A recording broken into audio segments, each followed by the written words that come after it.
Network আইসি, একটা CPU. ঠিক আছে, যখন আমাদের চার্জিংয়ের সমস্যা হয়, চার্জিংয়ে আমরা যখন চার্জার কানেক্ট করি, কানেক্ট করার পরে আমরা ভি বাসে কিন্তু ভোল্টেজটা ক্লিয়ার পাচ্ছি, ব্যাটারি কানেক্টরও আমরা ভোল্টেজ পাচ্ছি, তারপরে আমাদের কি হয়, চার্জ শো করে না। এখন চার্জ যখন শো না করে সেক্ষেত্রে আমরা কি করি, তখন আমরা জানি যে আমাদের সিপিউর মধ্যে থেকে প্রোটোকলটা আসে, তখন আমাদের সিপিইউ যখন আমরা চেঞ্জ করে দিই তখন কিন্তু আমাদের চার্জিং সেশনটা ওকে হয়ে যায়। সেক্ষেত্রে আমরা কি বুঝতে পারলাম যে আমাদের মূলত বাটন ফোনের ক্ষেত্রে আমাদের স্মার্টফোনে যেমন 8টা সেকশন থাকে, বাটন ফোনে ওই সেকশনগুলো সম্পূর্ণ আমার সিপিউর মধ্যেই বিল্ডিং করা থাকে। হ্যাঁ, সিপিউর মধ্যেই বিল্ডিং করা থাকে। তাহলে আমাদের চার্জিংয়ের সমস্যা, আমরা সিপিইউ যখন লাস্ট চেঞ্জ করি তখন চার্জিংয়ের সমস্যাটা আমাদের সমাধান হয়। তারপরে যখন নেটওয়ার্কের সমস্যা হয়, নেটওয়ার্কের সমস্যা হলে সাধারণত আমরা সর্বপ্রথম কী করি, নেটওয়ার্ক পিএ চেঞ্জ করি। পিএ চেঞ্জ করার পরে কী হয়, নেটওয়ার্ক আসে না, তখন আমরা ক্রিস্টাল, আমরা কি জানি আমাদের বার ফোনে মূলত একটা ক্রিস্টাল ব্যবহার করা হয়। আমরা যেমন পড়ছিলাম যে একটা ফোনে সাধারণত ক্রিস্টাল থাকে কয়টা, দুইটা, একটা থাকে আরটিসি ক্রিস্টাল আর একটা থাকে আরএফ ক্রিস্টাল। এখন আমাদের বার ফোনে মূলত একটা ক্রিস্টাল ব্যবহার করে, এই একটা ক্রিস্টালের দ্বারা কিন্তু দুইটা ক্রিস্টালের কাজ করা হয়।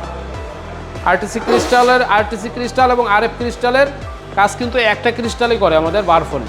সেক্ষেত্রে বার ফোনে সাধারণত 50% নেটওয়ার্কের সমস্যা এই ক্রিস্টাল থেকে হয়। যখন নেটওয়ার্ক নো সার্ভিস চলে আসে অথবা এমার্জেন্সি চলে আসে তখন সবার আগে আমরা কী করি, ক্রিস্টালটা চেঞ্জ করি। ক্রিস্টাল চেঞ্জ করলে আমাদের নেটওয়ার্ক চলে আসে বার ফোনে।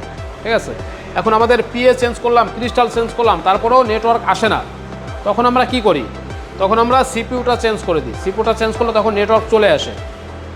আমরা চার্জিং সেকশনে যেমন বুঝলাম যে চার্জিং সব কিছু করার পরে চার্জ হয় না, তখন আমরা সিপিইউ চেঞ্জ করার পরে আমাদের চার্জিং ওকে হয়ে গেল। পরবর্তীতে নেটওয়ার্ক সেকশনে আমরা ক্রিস্টাল চেঞ্জ করলাম, নেটওয়ার্ক পিএ চেঞ্জ করলাম, পিএ চেঞ্জ করার পরে নেটওয়ার্ক আসে না, যখন আমরা সিপিইউ চেঞ্জ করলাম তখন আমাদের ফোনে নেটওয়ার্কটা চলে আসলো। তার পরবর্তীতে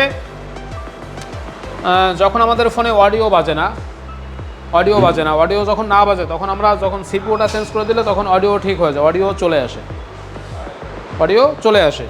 তাহলে সেক্ষেত্রে আমরা সর্বোপরি একটা জিনিসই বুঝতে পারি যে আমাদের বার ফোনে মূলত আমাদের সিপিইউটাই সব কিছু কন্ট্রোল করে। সিপিইউর মধ্যে যে আমাদের সিপিইউর মধ্যে সেকশন কয়টা, 1টা 2টা 3টা 4টা 5টা 6টা, আমাদের 8টা সেকশনে 6টা সেকশনে আমাদের সিপিইউর মধ্যেই ঢোকানো, বিল্ডিং করা।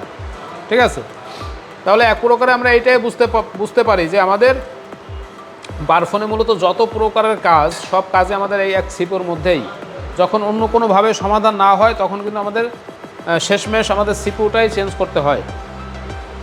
ঠিক আছে, এই যে সিপিইউর মধ্যে যেমন পাওয়ার আইসি আছে, কন্ট্রোল আইসি মানে কন্ট্রোল আমরা সিপিইউ যেটাকে বলি, তারপর স্টোরেজ আইসি আছে যেটা সফটওয়্যার করি আমরা, এটাও আমাদের সিপিইউর মধ্যে বিল্ডিং করা।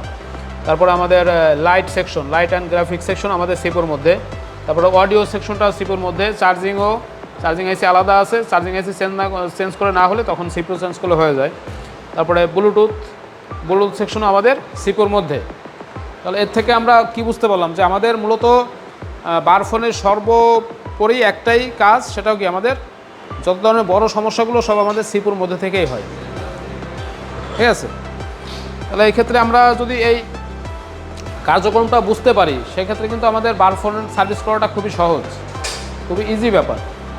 তার মানে কি আমাদের বার ফোনের কার্যক্রমটা, ডায়াগ্রামটা আমাদের বুঝতে হবে।